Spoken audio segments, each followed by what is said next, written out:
اعوذ باللہ من الشیطان الرجیم بسم اللہ الرحمن الرحیم۔ سورۃ الاحزاب آیت نمبر 51 اور چھٹے رکوع سے ہمارا سبق شروع ہوگا۔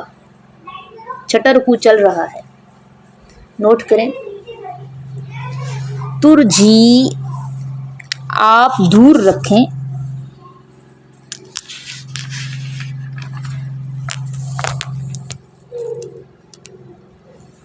آپ دور رکھیں ما تشاء، جس کو آپ چاہیں۔ جی کا اصل میں جو لفظ ہے نا ارجاء ان سے ہے، اس کا مطلب ہوتا ہے ملتوی کرنا، مؤخر کرنا۔ تو آپ مؤخر کریں، پیچھے ہٹا دیں یا آپ دور رکھیں جس کو آپ چاہیں، منہن، ان ازواج میں سے، وتؤوی الیک، اور آپ ٹھکانہ دیں اپنے پاس۔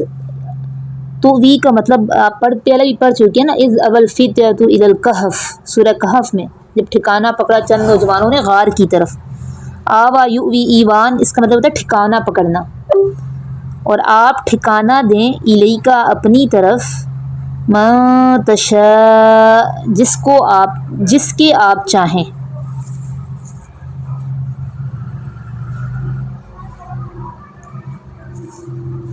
اور آپ ٹھکانہ دیں اپنی طرف جس کو آپ چاہیں۔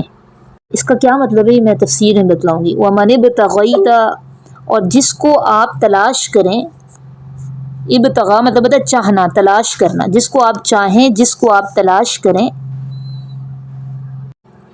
ممن، اس میں سے، عزلت، جنہیں آپ نے دور کر دیا ہے، اور جو آپ تلاش کریں ان ازواج میں سے جنہیں آپ نے دور کر دیا ہے۔ عزلہ معزول لفظ ایک اردو میں استعمال ہوتا ہے نا، معزول کرنا، ہٹا دینا، دور کر دینا۔ تو عزل لفظ، یہ معزول لفظ اسی سے عربی ورڈ ہے معزول۔ اور جس کو آپ تلاش کریں ان ازواج میں سے جنہیں آپ نے دور کر دیا ہے، فلا جناح علیک، پس نہیں ہے کوئی گناہ آپ پر۔ کیا مضامین چل رہے تھے؟ آیت نمبر 50 میں آپ نے کیا پڑھا؟ اللہ تعالیٰ نے نبی صلی اللہ علیہ وسلم کو کچھ خصوصی اجازتیں دیں نکاح کے سلسلے میں۔ وہ اجازتیں کیا تھیں کہ آپ کی موجودہ بیویاں جن کو آپ حق مہر دے چکے ہیں وہ آپ کے لیے حلال ہیں۔ پھر جو آپ کے رشتہ داروں کی بیٹیاں ہیں، چچا، پھوپھی، ماموں، خالہ، جو ہجرت کر کے آئیں، وہ بھی آپ کے لیے حلال ہیں۔ اور ایسی مومنہ عورتیں جو اپنے آپ کو ہبہ کر دیں، یعنی مہر کے بغیر نکاح پر رضامند ہوں، وہ بھی آپ کے لیے، ان سے چاہیں تو آپ نکاح کر سکتے ہیں۔ یہ مخصوص اجازتیں تھیں جو نبی علیہ الصلوۃ والسلام کے لیے تھیں، ٹھیک ہے، کسی اور مسلمان کے لیے نہیں ہے۔ اب اس میں چھٹی خصوصیت نبی علیہ الصلوۃ والسلام کی اس آیت میں جو ابھی ہم نے پڑھی، نبی علیہ الصلوۃ والسلام کی چھٹی خصوصیت اللہ تبارک و تعالیٰ بتا رہے ہیں کہ جسے آپ چاہیں پیچھے ہٹا دیں، جسے آپ چاہیں اپنے قریب کر لیں۔ اس کا مطلب یہ ہے کہ آپ کے لیے بیویوں کے درمیان رہائش رکھنے میں اور باریاں دینے میں مساوات قائم کرنا ضروری نہیں ہے۔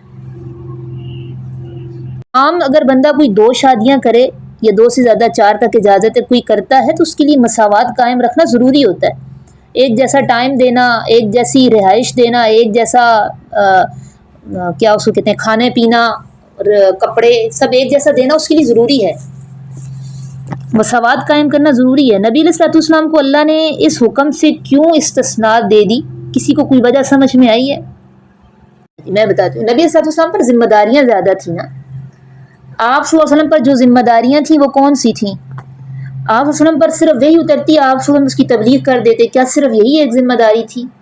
ایسا نہیں ہے۔ آپ صلی اللہ علیہ وسلم قرآن و سنت کی بھی وضاحت کرتے تھے، اس کے ساتھ پھر تزکیہ اور تربیت بھی کر رہے تھے۔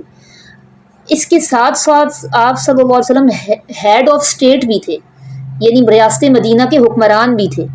ایک ریاست کے سربراہ ہونے کی حیثیت سے ان پر کتنی ذمہ داریاں تھیں؟ ان کی ذمہ داری تھی کہ قانون سازی کریں، بیت المال کا نظام چلائیں۔ اس وقت بیت المال کا نظام ٹیکسز پہ نہیں چلتا تھا، زکوٰۃ کا نظام ہوتا تھا۔ تو زکوٰۃ اور صدقے کا نظام یہ دیکھنا ایک سربراہ ہونے کی حیثیت سے آپ کی ذمہ داری تھی۔ اور جتنی بھی مالی پالیسیاں بنانی تھی وہ بھی آپ کی ذمہ داری تھی۔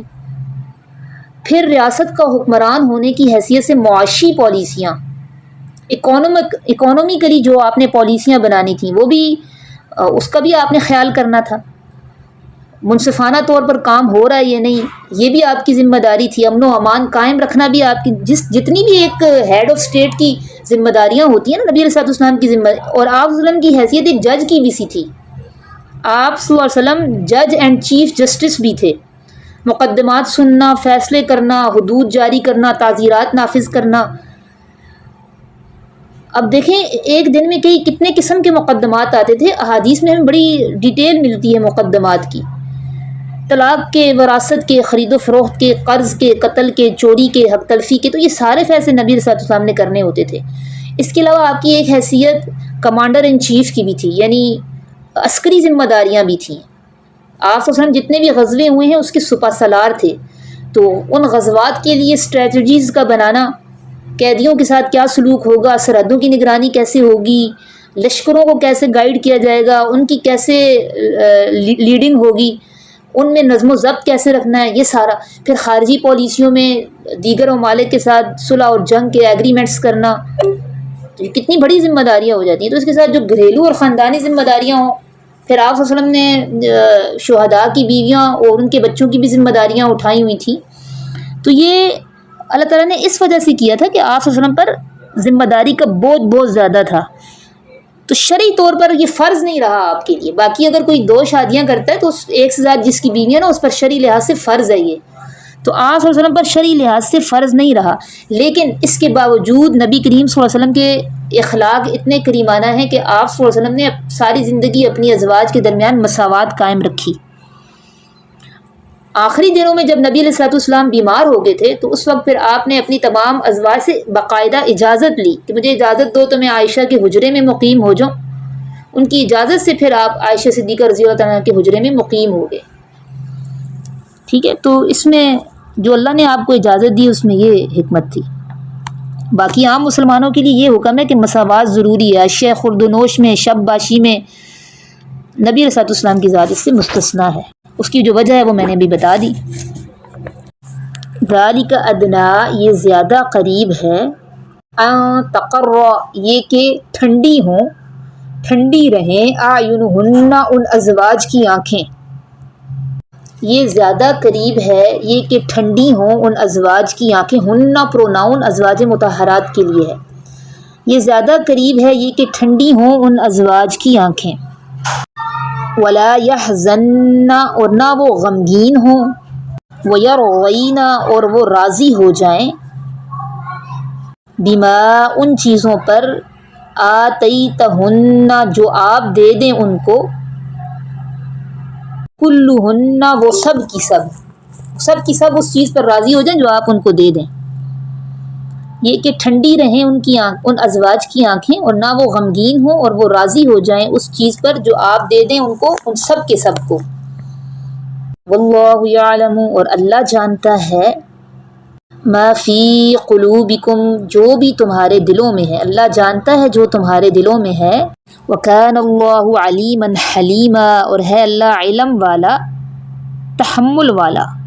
یہاں پہ آیت کا اگلا حصہ آپ نے پڑھا کہ یہ حکم زیادہ قریب ہے اس کے کہ ان کی آنکھیں ٹھنڈی ہوں گی اور وہ راضی ہو جائیں گی۔ اچھا، یہ عدم مساوات کا شکار ہونا کوئی خوشی کی بات تو نہیں ہے، پھر اللہ تعالیٰ یہاں یہ کیوں کہہ رہے ہیں کہ ازواج کی آنکھیں ٹھنڈی ہو جائیں گی؟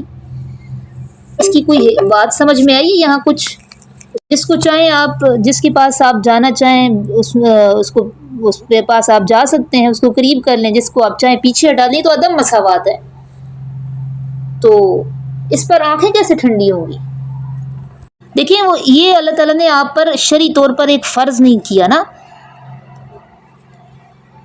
اب ان کے ذہن میں یہ رہے گا، امہات المؤمنین کے ذہن میں، کہ نبی کے لیے ایک چیز فرض نہیں ہے، وہ فرض نہیں ہے کہ وہ ہمارے درمیان مساوات قائم رکھیں، کہ ایک کو زیادہ ٹائم دیں دوسری کو کم دیں، تو جب نبی علیہ السلام فرض نہ ہونے کے باوجود اپنی طرف سے مساوات کا مظاہرہ کریں گے تو یہ چیز ان کو زیادہ خوش کرے گی، ٹھیک ہے۔ مثال کے طور پر اگر اللہ تعالیٰ شوہر کی ذمہ داری نہ لگاتے کہ تم بیوی پر خرچ کرو، تو بیوی پہ ذہن میں ہوتا کہ یہ تو شوہر پر فرض نہیں ہے، وہ کر رہا ہے تو یہ تو اس کا اچھا اخلاق ہے، میرے اوپر وہ خرچ کر رہا ہے، مجھے اس نے رہائش دی ہوئی ہے، خوشی محسوس ہوتی نا پھر زیادہ. تو اب اگر نہ کرے شور تو عورت مطالبہ بھی کرتی ہے اس سے، تو یہی اس صورت میں بھی ہوتا. ٹھیک ہے، تو اس لیے اللہ تعالیٰ کہہ رہے ہیں کہ جب آپ صلی اللہ علیہ وسلم اپنی طرف سے یہ چیز دیں گے، ایک تو وہ مطالبہ نہیں کریں گی، اور آپ صلی اللہ علیہ وسلم جب ایک چیز فرض نہ ہونے کے باوجود اس کو پورا کر رہے ہیں تو اس سے پھر وہ زیادہ خوش بھی ہوں گی، اور جو بھی آپ ان کو دیں گے اس سے ان کی آنکھیں ٹھنڈی رہیں گی. ایک چیز لازم اور فرض ہو جاتی ہے شرعی طور پر نا، اس دور میں تو لوگ شریعت کا بہت زیادہ خیال کیا کرتے تھے. جو شریعت نے اصول بتا دیے، جو اللہ نے فرض کر دی چیزیں دینے میں بھی اور جن کا حق ہوتا تھا وہ لینے میں بھی. آج کل تو ہمیں تو اپنے حقوق کا پتہ ہی نہیں ہوتا، ہمارا شریعت نے حق کیا رکھا ہے کہ ہم بول سکیں، اور نہ دینے والوں کو پتہ ہوتا ہے اس کا حق کیا ہے کہ وہ دیں. تو اس دور میں تو بڑا خیال رکھا جاتا تھا نا، صرف نبی علیہ الصلوۃ والسلام کی ذات نہیں، عام جو مسلمان تھے وہ بھی بہت خیال کرتے تھے. تو اگر ایک چیز لازم اور شرعی طور پر فرض ہو جائے تو اگلا بندہ پھر اس کا مطالبہ بھی کرتا ہے، لیکن اگر ایک چیز لازم ہی نہ ہو تو اگلا بندہ پھر مطالبہ بھی نہیں کرتا. تو اس لیے ایک چیز لازم نہ ہونے کے باوجود جب وہ بندہ اخلاقی طور پر یہ ذمہ داری پوری کر رہا ہو اور اچھا سلوک کر رہا ہو تو خوش ہونا اس پر فطری ہے، انسان خوش ہوتا ہے اس پر. اگلی آیت دیکھیں، لا یحل لک النساء، نہیں ہے حلال آپ کے لیے، النساء عورتیں، من بعد اس کے بعد. یہ آیت نازل ہوئی نا، اس وقت نبی صلی اللہ علیہ وسلم کے حرم میں 9 ازواج تھی. نہیں ہے حلال آپ کے لیے عورتیں من بعد اس کے بعد. ولا ان تبدل، اور نہیں ہے حلال یہ کہ آپ تبدیل کریں، بہن ان سے، من ازواج کوئی عورت، یعنی بدل کر کسی اور عورت سے نکاح کریں. اور نہیں حلال آپ کے لیے یہ کہ آپ تبدیل کریں ان سے، من ازواج کوئی دوسری عورت. ولو اعجبک، اگرچہ تعجب میں ڈالے آپ کو، حسنہن ان کا حسن، اگرچہ تعجب میں ڈالے آپ کو ان کا حسن، سوائے اس کے ما ملکت جس کے مالک ہیں، یمینک دائیں ہاتھ آپ کے. اگرچہ تعجب میں ڈالے آپ کو ان کا حسن، سوائے اس کے جو مالک ہیں دائیں ہاتھ آپ کے. وَكَانَ اللَّهُ عَلَى كُلِّ شَيْءٍ رَقِيبًا، اور ہے اللہ ہر چیز پر نگہبان، اور ہے اللہ ہر چیز پر نگہبان. سیدھا سادہ مطلب یہ ہے کہ آپ موجودہ بیویوں کے علاوہ مزید نکاح نہیں کر سکتے. ٹھیک ہے، بتا دیا کہ اس وقت پھر آپ صلی اللہ علیہ وسلم کے حرم میں 9 ازواج تھیں، اور آپ کی رحلت کے وقت تک، وصال کے وقت تک پھر وہی ازواج تھیں.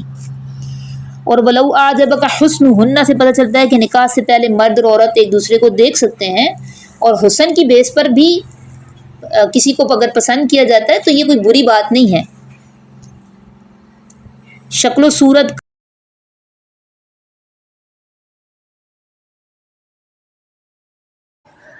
نبی علیہ الصلوۃ والسلام کی جو سب سے زیادہ خوبصورت ازواج تھیں ان میں ایک تو حضرت صفیہ رضی اللہ تعالی عنہا اور دوسری حضرت زینب تھی. یہ آپ صلی اللہ علیہ وسلم کی ازواج میں ان کو حسن ان کا بہت زیادہ تھا، لیکن اس کے باوجود نبی علیہ الصلوۃ والسلام کو جن سے محبت تھی سب سے زیادہ وہ حضرت خدیجہ رضی اللہ تعالی عنہا اور حضرت عائشہ صدیقہ رضی اللہ تعالی عنہا تھی.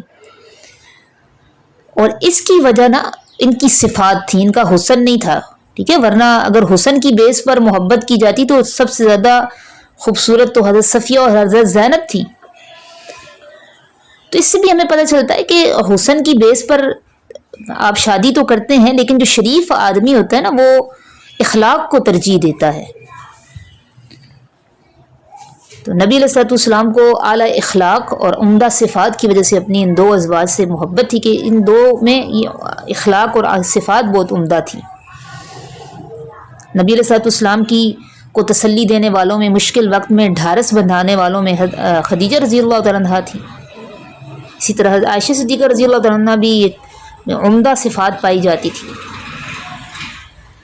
تو اس سے ہمیں یہ پتہ چلتا ہے نا کہ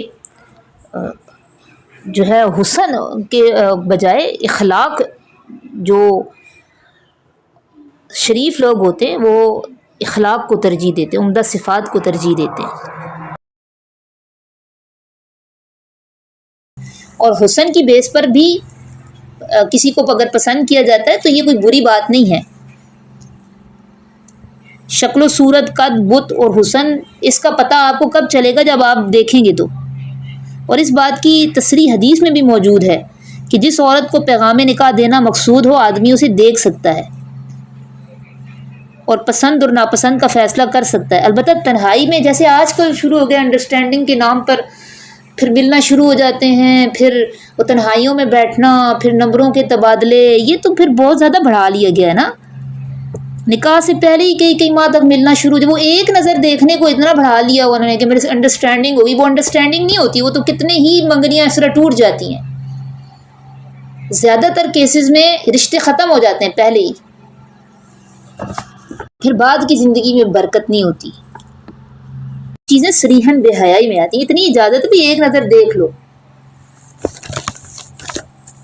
تو ان آیات سے آپ کو ایک بڑا سبق کیا ملتا ہے؟ ان آیات سے ایک بڑا سبق جو نبی علیہ الصلوۃ والسلام کی اللہ نے خصوصیات ہمیں بتا دی نکاح کے ضمن میں، اس سے پتہ چلتا ہے کہ جو آپ صلی اللہ علیہ وسلم کی ازدواجی زندگی ہے، گھریلو اور ازدواجی زندگی، وہ بھی اللہ کے حکم کے تابع ہے.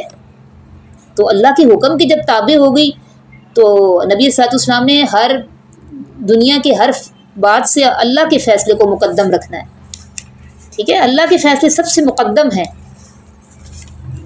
اب دنیا چاہے جو کچھ بھی کہتی رہے، ہمیں اتنا تو پتہ چل گیا کہ نبی علیہ الصلوۃ والسلام کی ازدواجی زندگی اللہ کے حکم کے تابع تھی. اللہ نے جو کہہ دیا بس اس کے مطابق پھر آپ نے نکاح بھی کرنے تھے اور بیویاں بھی رکھنی تھی. اور کل کے تو میں نے لیکچر میں پوری ڈیٹیل آپ کو بتائی ہے کہ صرف 2 نکاح جو تھے آپ سمجھے وہ بشری تقاضوں کے تحت ہوئے، اور جن میں حضرت خدیجہ جو ان سے عمر میں بڑی بھی تھیں اور 2 شوہروں سے وہ بیوہ بھی ہو چکی تھی. سونیا، آپ نے میسج کیا ہوا تھا کہ ازواج مطہرات کے گھر کیسے ہوتے تھے، تو آپ ذرا گروپ میں آپ سب لوگ دیکھیں، میں کچھ تصاویر بھیج رہی ہوں کہ ان کے گھر کیسے تھے.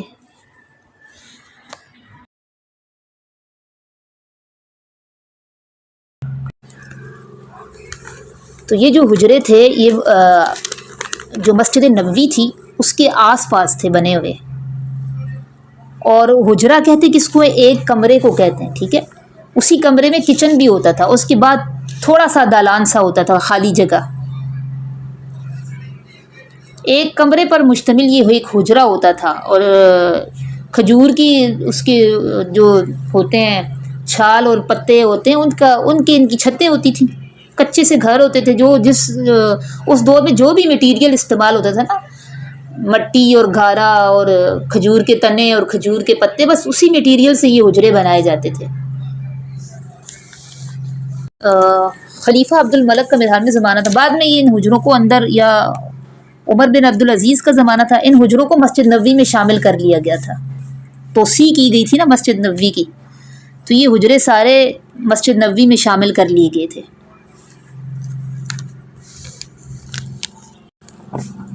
بولیں. میں وہ بہت یہ اس چیز کا ایشو بناتے ہیں کہ حضرت عائشہ رضی اللہ تعالیٰ عنہ سے آپ صلی اللہ علیہ وسلم کی شادی کیسے ہوگی. اور وہ میں ایک دفعہ دیکھ رہی تھی کہ انہوں نے نا اس پاکستان میں بھی مارچ ہوا تھا نا، عورت مارچ جو ہوتا ہے ان کا، 8 مارچ تو اس میں بھی اس طرح کے سلوگن کہ 9 سال کی لڑکی تھی اور ایسے والے نا، تو اس کی کیا دلیل ہو سکتی ہے؟ سوچے سمجھے پراپیگنڈے سے پاکستان میں اس طرح کی باتیں کی جا رہی ہے نا، تاکہ علم تو پہلے ہی نہیں ہے تو لوگوں کے ذہنوں میں شکوک و شبہات پیدا ہو. میں نے آپ کو بتایا تھا آگے آیات آئیں گی جب، تو میں انشاءاللہ اس کی بھی وضاحت کروں گی. میں نے کل کہا تھا لیکچر میں کہ یہ جب آیات آئیں گی نا تو پھر اس وقت میں انشاءاللہ اس کی وضاحت کروں گی. اگلا رکوع نمبر 7 اور آیت 53. یا ایہا الذین آمنوا، اے ایمان والو، لا تدخلوا، مت تم داخل ہو، بیوت النبی، نبی کے گھروں میں، الا مگر، ان یؤذن لکم، یہ کہ اجازت دی جائے تمہیں، یعنی بغیر اجازت کے داخل نہ ہو، مگر یہ کہ اجازت دی جائے تمہیں الی طعام کھانے کی طرف، غیر ناظرین نہ کہ انتظار کرنے والے ہو، اناہو اس کے پکنے کا۔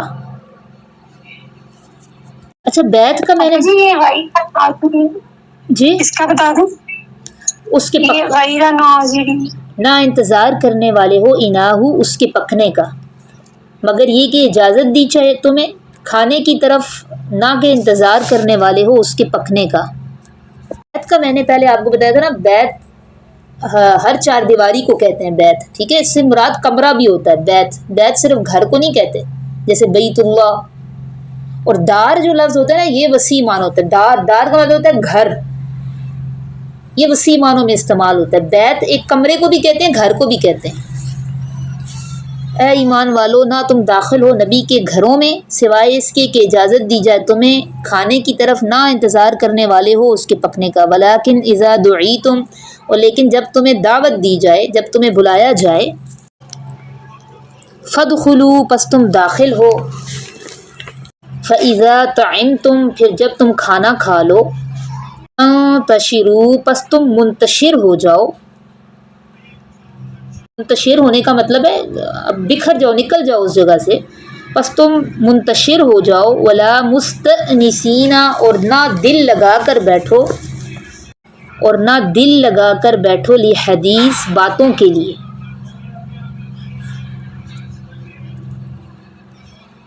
نہ دل لگا کر بیٹھو باتوں کے لیے۔ ان ذالکم، بے شک ذالکم یہ بات تمہاری، کانا ہے یؤذی، اذیت دیتی، النبی، نبی صلی اللہ علیہ وسلم کو، فیستحیی، پس وہ شرماتے ہیں، منکم، تم سے، واللہ لا یستحیی، اور اللہ نہیں شرماتا، من الحق، حق بات کہنے سے۔ وَإِذَا سَأَلْتُمُوهُنَّ، اور جب تم ان سے مانگو، جب تم ان سے سوال کرو، جب تم ان سے مانگو، متاعن، کوئی چیز، فَاسْأَلُوهُنَّ، پس تم مانگو ان سے، من وراء حجاب، حجاب کہتے ہیں پردے کو، وراء کہتے ہیں پیچھے، من وراء حجاب، پردے کے پیچھے سے۔ جب تم مانگو ان سے کوئی چیز، تم مانگو ان سے پردے کے پیچھے سے۔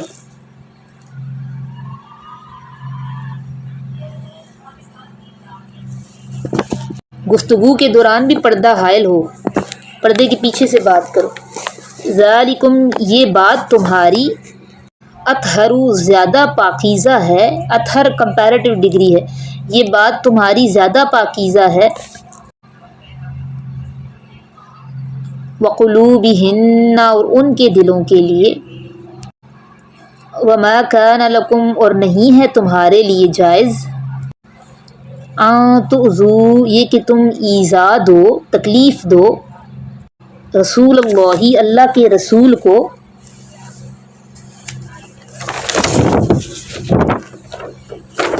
لا ان تنکحوا، اور نہ ہی جائز ہے یہ کہ تم نکاح کرو، ان تنکحوا، یہ کہ تم نکاح کرو، ازواجہ، ان کی بیویوں سے، اور نہ ہی جائز ہے یہ کہ تم نکاح کرو ان کی بیویوں سے، بعدہ، ان کے بعد،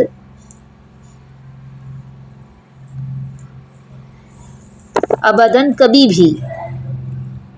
پیچھے اللہ نے بتا دیا نا، نبی صلی اللہ علیہ وسلم کی جو ازواج ہیں وہ اس امت کی مائیں ہیں، اور نبی کے بعد پھر آپ کی ازواج سے کسی کا نکاح کرنا ہمیشہ کے لیے حرام ہو گیا، ٹھیک ہے۔ تو یہ ایک احترام اور تقدس کا رشتہ ہے جو اللہ نے باقی امتیوں کا، امہات المومنین سے قائم رکھا، لیکن باقی احکامات وہی ہیں۔ دیکھیں اب یہاں پہ بھی ان کو بھی پردے کا حکم ہے کہ اگر بات کرنے کی ضرورت بھی پیش آئے، کوئی چیز مانگنے کی ضرورت بھی پیش آئے، تو پردے کے پیچھے سے مانگو، سامنے نہ ہو۔ یہ دلوں کی پاکیزگی والی بات ہے۔ اب یہاں پہ ایک انسان کے ذہن میں ایک بات آتی ہے کہ ازواج مطہرات کی پاکیزگی کی گواہی خود اللہ نے بھی دی ہے، وہ خود ایسی پاکیزہ خواتین ہیں، اور پھر جو ان سے مخاطب ہوئے تھے صحابہ، ان کے دلوں میں بھی کتنا تقویٰ تھا، ان کے اخلاص پہ کوئی شک نہیں. اللہ نے خود ان کو سرٹیفکیٹ دیا رضی اللہ عنہم ورضوا عنہ.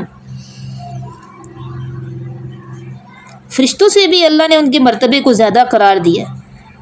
تو اللہ تعالیٰ جب ان دونوں کی تطہیر کا اعلان فرما رہے ہیں اور لیکن قانون ان کو وہی بتا رہے ہیں، تو یہ ہمارے لیے پھر تو کوئی ہم عام بندہ کوئی اس سے زیادہ پاکیزگی کا دعویٰ کر سکتا ہے؟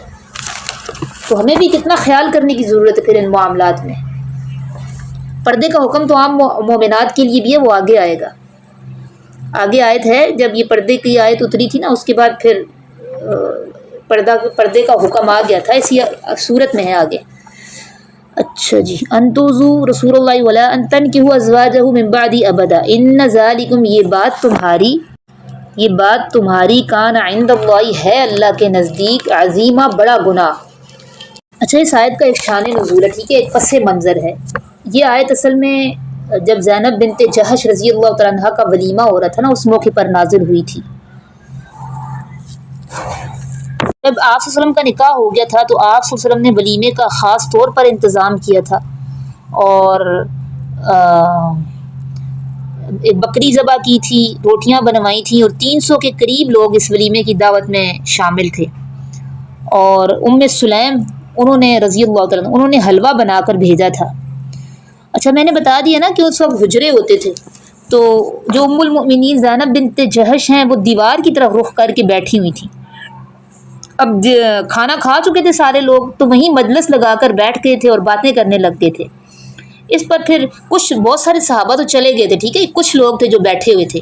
اب نبی علیہ الصلوۃ والسلام کو بڑی تنگی محسوس ہو رہی تھی. آپ ان کی زوجہ پریشانی میں تھی، دوسری طرف منہ کر کے بیٹھی ہوئی تھی، لیکن آپ وسلم اپنے کریمانہ اخلاق کی وجہ سے اب مروت بہت زیادہ تھی نا، تو کچھ کہنے کو تیار نہیں تھے. اب کوئی ایسے تو نہیں کہہ سکتا مہمان پہ تم اٹھ کر جاؤ. اس لیے آپ صلی اللہ علیہ وسلم تھوڑی دیر کے لیے باہر گئے، اپنی ازواج مطہرات کے ہر ایک کے حجرے کے پاس جا کے ان کو سلام کیا. وہ آپ سے پوچھ رہی تھی کہ آپ نے اپنی زوجہ کو کیسے پایا، اور پھر آپ واپس آئے تو حضرت انس سے پوچھا، انہوں نے جواب دیا لوگ تو ابھی تک بیٹھے ہیں. تو اس کے بعد پھر لوگوں کو کچھ احساس ہوا، پھر اللہ تبارک و تعالیٰ نے یہ آیت نازل فرمائی تھی، ٹھیک ہے، پھر لوگوں کو احساس ہوا اور اٹھ کر گئے. حکم تو یہ ہے کہ نبی کے گھر میں کھانے کے لیے بلا اجازت داخل نہ ہو. دوسرا حکم یہ پھر کھانا پکنے کے انتظار میں بیٹھنے والے نہ ہو. کھانا پکنے کے انتظار میں بیٹھنے والے نہ ہو یعنی کہ پہلے ہی جا کر نہ بیٹھ جاؤ، جب کھانا تیار ہوگا تو بعد میں کھا لیں گے. اچھا، عام لوگوں کے لیے بھی یہی اصول ہے، ٹھیک ہے. یہ ہمیں اصول عام لوگوں کے لیے کہاں سے پتہ چلتے ہیں؟ پیچھے سورۃ النور میں بھی آپ نے پڑھے ہیں اجازت کا قانون، پڑھا ہے نا آپ لوگوں نے اجازت کا قانون. اور یہ کسی گھر میں طعام کے لیے بلا اجازت نہیں جانا چاہیے، اور جو بلا اجازت جاتا ہے کھانے کی دعوت میں حدیث ہے، جو کھانے کی دعوت میں بلا اجازت جاتا ہے، بن بلایا جاتا ہے، تو وہ داخل ہوتے وقت چور ہوتا ہے اور نکلتے وقت ڈاکو ہوتا ہے. یہ حدیث کے الفاظ ہے، ٹھیک ہے. تو یہ تو عام مومنوں کے لیے بھی یہی حکم ہے. پھر اگر وقت سے پہلے پہنچ کر کھانا پکنے کے انتظار میں بیٹھ جائیں، صاحب خانہ کو ہمارے لیے کیا حکم ہے؟ نبی صلی اللہ علیہ وسلم کے تو تکلیف ہوئی تھی تو اللہ تعالیٰ نے یہ قانون بنا دیا. ہمارے لیے کیا حکم ہے کہ اگر کسی کو تکلیف ہو تو ایسا نہیں کرنا چاہیے. لیکن عموماً اب تو بڑے بڑے گھر ہوتے ہیں، کھانے سے پہلے لوگ انتظار کر رہے ہوتے ہیں، ٹھیک ہے، اور اینڈ ٹائم پہ جائیں تو لوگ ذرا زیادہ اس کو معیوب سمجھتے ہیں. تو اگر کسی کو تکلیف نہیں ہوتی نا آپ کے پہلے چلے جانے سے، تو اس میں کوئی ایشو نہیں ہے. کیونکہ نبی صلی اللہ علیہ وسلم کے زمانے میں جو کھانے کا انتظام ہوتا گھروں میں ہوتا، علیحدہ بیٹھ کے نہیں ہوتی تھیں، اس لیے قبل از وقت جانے سے نا ان میزبانوں کو تکلیف محسوس ہوتی تھی. تو اصل مقصد تو یہ تکلیف نہ دی جائے کسی کو. پھر اگر کھانا کھانے کے بعد نبی علیہ الصلوۃ والسلام کے ہاں جس طرح لوگ بیٹھے رہے تھے، تو اگر ہمارے ہاں اگر کوئی بیٹھا رہے لیکن جو ہمارا میزبان ہے اسے تکلیف نہیں ہو رہی، تو تب بھی بیٹھنے میں کوئی ایشو نہیں ہے. اگر ہمارے ہاں تو کہتے ہیں بھائی ابھی تھوڑی دیر اور بیٹھو ایسے ہی ہوتا ہے نا، ہمارے یہاں تو کہتے ہیں ابھی اور بیٹھو بھائی.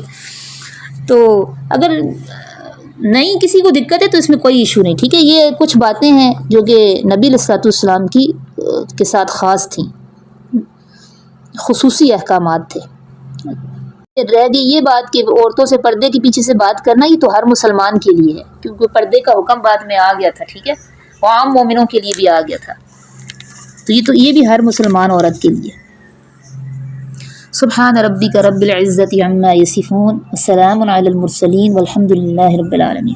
ربنا تقبل منا انک انت السمیع العلیم.